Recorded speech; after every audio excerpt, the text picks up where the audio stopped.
बहुत समय पहले एक बर्फीले पहाड़ों के बीच बसे जादुई राज्य में एक सुंदर राजकुमारी जन्मी। उसकी त्वचा बर्फ जैसी सफ़ेद थी, बाल रेशमी काले और होंठ गुलाबी गुलाब जैसे। इसलिए उसका नाम रखा गया स्नो व्हाइट। लेकिन उसकी सौतेली माँ रानी मिरांडा एक शक्तिशाली जादूगरनी थी, जिसे अपनी सुंदरता पर घमंड था। वह हर दिन अपने जादुई दर्पण से पूछती, ऐ जादुई दर्पण बता, सबसे सुंदर कौन है यहाँ। जब तक दर्पण ने रानी का नाम लिया सब ठीक था, लेकिन फिर जब स्नो व्हाइट बड़ी हुई तो उसकी सुंदरता पूरे राज्य में प्रसिद्ध हो गई। एक दिन जादुई दर्पण ने उत्तर दिया, हे रानी, अब तुम नहीं, स्नो व्हाइट सबसे सुंदर है। यह सुनकर रानी जल उठी। उसने अपने अंधेरे कक्ष में एक जहरीले जादू का निर्माण किया और अपने सबसे विश्वासपात्र शिकारी को आदेश दिया, स्नो व्हाइट को जंगल में ले जाओ और उसे हमेशा के लिए गायब कर दो। लेकिन शिकारी का दिल पिघल गया। उसने स्नो व्हाइट को जाने दिया और कहा, भाग जाओ और कभी वापस मत आना। डर के मारे स्नो व्हाइट घने जंगल में भागी।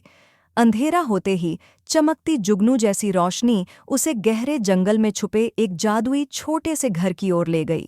सुबह जब स्नो व्हाइट जागी, उसने देखा कि 7 छोटे छोटे प्राणी उसे घेर कर देख रहे थे।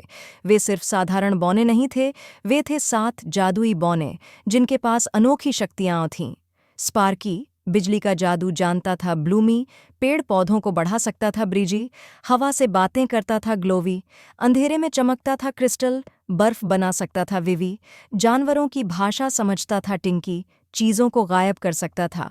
उन्होंने स्नो व्हाइट को अपने घर में रहने की इजाज़त दी और उसे अपने जादू के बारे में बताया। रानी को जैसे ही पता चला कि स्नो व्हाइट जिंदा है, उसने एक नया भयावह जादू किया। इस बार उसने एक जादुई लाल सेब बनाया, बाहर से सुंदर लेकिन अंदर से जहरीला। वह एक बूढ़ी औरत का रूप धारण कर जंगल में चली गई और स्नो व्हाइट को सेब दिया। जैसे ही स्नो व्हाइट ने सेब का एक टुकड़ा खाया, वह तुरंत जमीन पर गिर पड़ी। बौने जब घर लौटे तो उन्होंने उसे बेहोश पाया और समझ गए कि यह जादू का असर है। उन्होंने उसे संगमरमर के एक जादुई फूलों से सजे ताबूत में सुला दिया और उम्मीद की कि एक दिन कोई सच्चा प्रेमी आकर जादू तोड़ेगा। समय बीतता गया। एक दिन पास के राज्य का एक राजकुमार एलियन जंगल में शिकार करते हुए वहां पहुंचा। उसने स्नो व्हाइट की सुंदरता देखी और बौनों से उसकी कहानी सुनी। राजकुमार ने प्यार से उसका हाथ थामा और जैसे ही उसने उसे चूमा, जादू टूट गया। स्नो व्हाइट की आंखें खुलीं और पूरा जंगल रंगों और रोशनी से जगमगा उठा।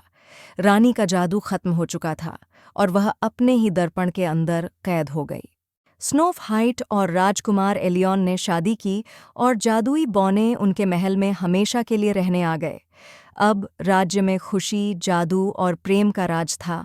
यह कहानी हमें सिखाती है कि सच्ची सुंदरता दिल में होती है और अच्छाई हमेशा बुराई पर जीत हासिल करती है। स्पार्कल्स,